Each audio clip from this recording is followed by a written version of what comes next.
Já no Pacaembu, porque a gente tem exatamente a estreia do Pacaembu, no 1940, e também a estreia do Escudo Novo. Esse primeiro jogo com o escudo já do Rebolo é lá no Rio ou foi aqui em São Paulo?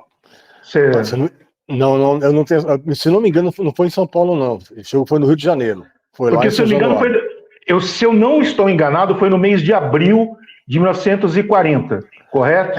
No jogo que nós ganhamos de 2-1 do Vasco nesse jogo aí, se eu não estou enganado.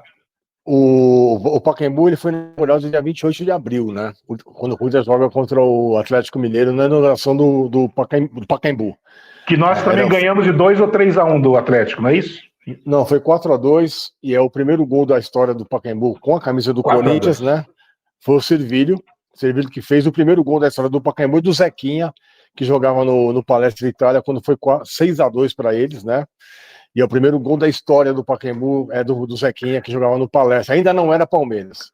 Aí é onde eu vou te pegar. Esse eu quero ver você responder, Rui.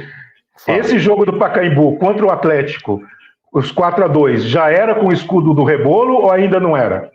Já era assim, já era com essa formação. A partir então de 1939... nós inauguramos o Pacaembu com esse escudo já o mais atualizado aí. Nós somos tricampeões 37 e 38, já em 39 já com o remo e a âncora. 38 e 37 não, ainda era só o símbolo redondo.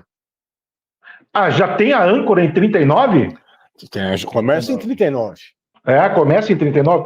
Tá vendo? Então, para mim era 1940. Então o jogo contra o Vasco é em 39, não é em 40. É 39, Rio de Janeiro, se não me engano, foi 2-1 pro Corinthians, esse jogo aí. Agora, já tinha esse escudo a partir de 39, né? E em 40 no Pacaembu já era com esse escudo novo que nós temos aí hoje. Maravilha. Aí nós entramos na década de 40 de escudo novo. Né? A gente não é campeão em 40, mas tem o título de 41. Né? Gonzalo, o título de... aí tem uma mudança significativa na vida do Corinthians, né? O Corinthians, vamos voltar só um pouquinho, em 33 começa o profissionalismo, aí vem uma das piores fases do Corinthians, que ele é goleado algumas vezes, perde alguns jogos importantes, né, em 1933, por exemplo, e ele só volta a ser campeão na era profissional em 37, justamente quando eles terminam de pagar o Parque São Jorge.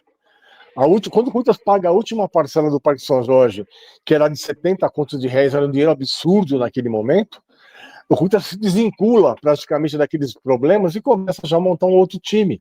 Começa a ter condições de contratar jogadores. E aí vem a conquista de 37, 38, 39 com um espanhol chamado Manuel Correcher. Que é o nosso terceiro tricampeonato, né, Rui?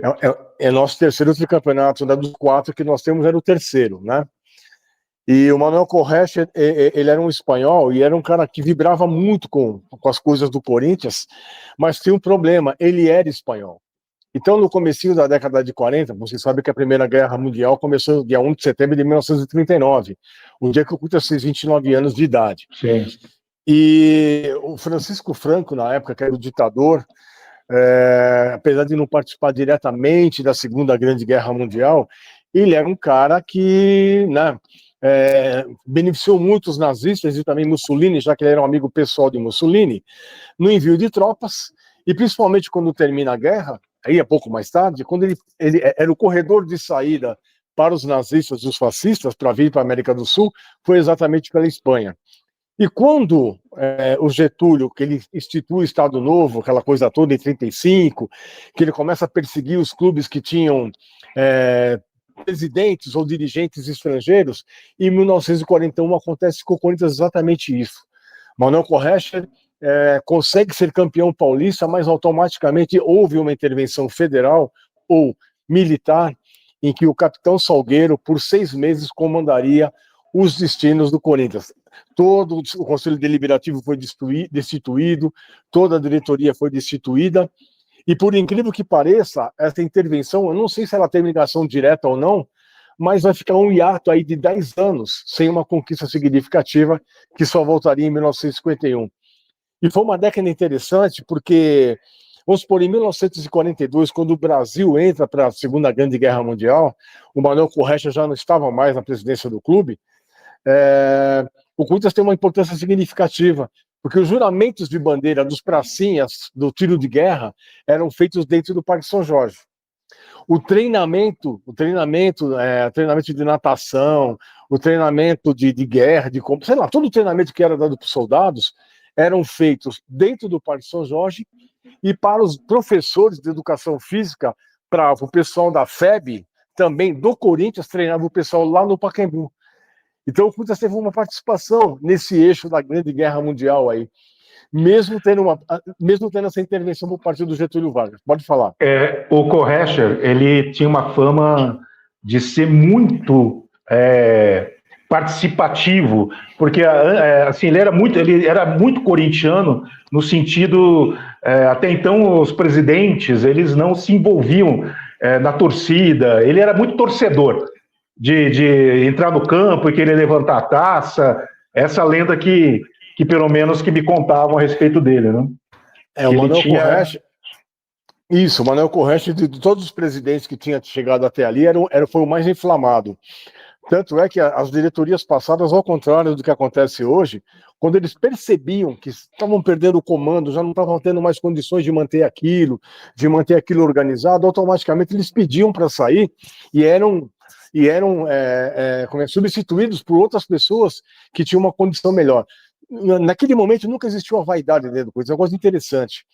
E o Manuel Korecher, como você está dizendo aí, ele foi o primeiro a criar essa situação de entrar dentro do campo, de levantar o troféu. Já não foi o primeiro a dar a volta olímpica. O primeiro da volta olímpica foi o Ferdinand Trindade, já mais para frente, lá em 1951, é outra história, né? Mas, você vê, aí o Corinthians fica nesse ato, intervenção militar. Mesmo assim, em 1942, o Corinthians consegue ganhar a Quinela de Ouro, que era uma competição importante, foi o que deu o pontapé inicial para se criar o Rio-São Paulo. A gente ganha na final do Palestra Itália, por 4, né? Na época por 4-1 ainda, esse jogo. Isso foi 30 aí, isso foi antes, né? 30 aí, o que ele era de ouro foi 33 ou 34, ou estou enganado? Foi no 42. Comecinho. Foi 42. Nossa, então eu chutei, errei mal. Fui mal. Não, foi para mim, para mim ainda era nos anos 30. Não. Lá em 1933 teve um princípio de um ensaio de um Rio-São Paulo que o Palestra Itália ganhou, mas não pegou. Ele só vai voltar em 1950. Em 42 começa essa semente novamente. A Quinela de Ouro é de 1942.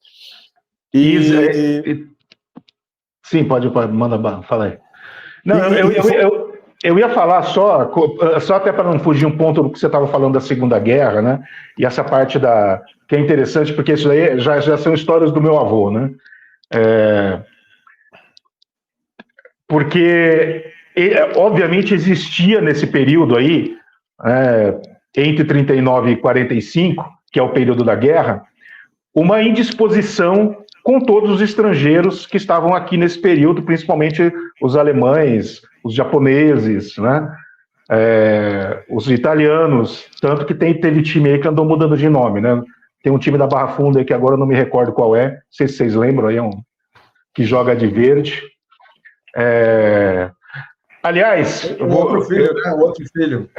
Eu vou fugir totalmente aqui agora, porque eu me lembrei de uma história que meu avô me contava, que o Palmeiras uma vez jogou de azul contra nós, ô Rui, não sei se você vai se lembrar dessa história, porque disseram que o verde dava azar, eles jogaram de azul contra nós, foi nesse período aí, viu? E perderam, mesmo de azul, tá? Mas olha só, como havia essa indisposição contra os estrangeiros, a torcida do Corinthians, que tinha uma representatividade com o povo, com os operários, ela só crescia. Ela só cresceu ainda mais nessa época. Era um período em que os operários iam para os estádios de roupa de trabalho, iam de macacão. Era o período em que a participação do trabalhador, né, paulista, começou ainda a crescer mais. A torcida do Corinthians faz o time, e é um período, inclusive dos anos 40, que o Corinthians não ganha títulos, mas como sempre, a torcida do Corinthians só aumenta, a torcida do Corinthians faz esse time ficar mais vibrante, né?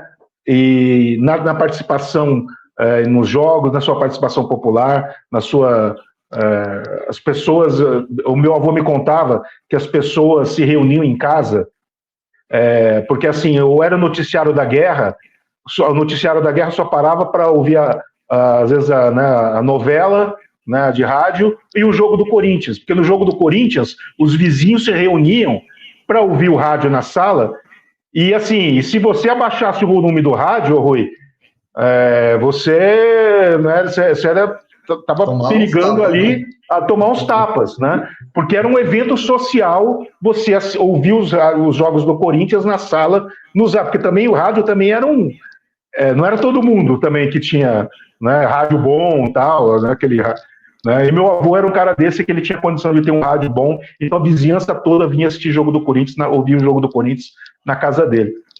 Esse período a torcida do Corinthians realmente cresce demais, né, em contrapartida da elite que era representada justamente pelos estrangeiros em São Paulo.